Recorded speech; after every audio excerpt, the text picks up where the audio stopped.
Je saisis cette opportunité qui m'est offerte pour remercier chaleureusement notre respecté aîné, son Excellence le Président Alassane Dramane Ouattara, pour les sages et éclairés conseils qu'il nous a prodigués dans son allocution mémorable à cette 77e session de l'Assemblée générale des Nations unies.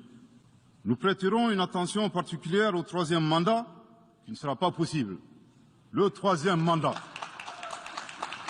Le troisième mandat pour un public moins averti consiste pour un président de la République d'effectuer une manœuvre en 4 temps, en vue de conserver le pouvoir pour lui seul et son clan.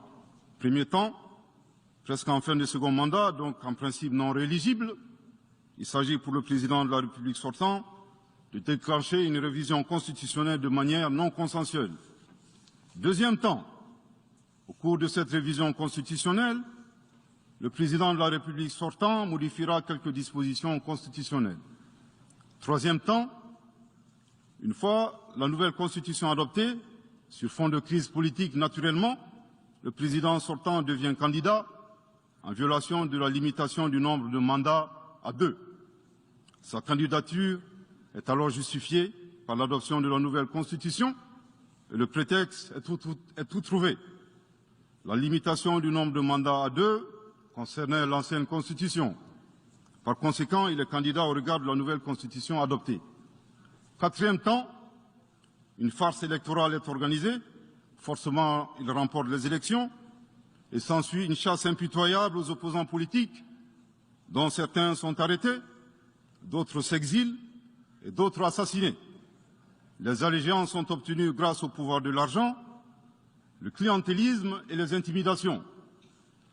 Dans un langage plus simplifié et en référence à une métaphore footballistique, le troisième mandat est une magie.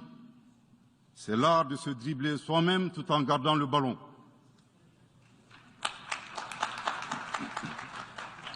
Excellence, Monsieur le Président Ouattara, vos conseils nous rappellent la triste histoire du chameau qui se moque de la bosse du dromadaire.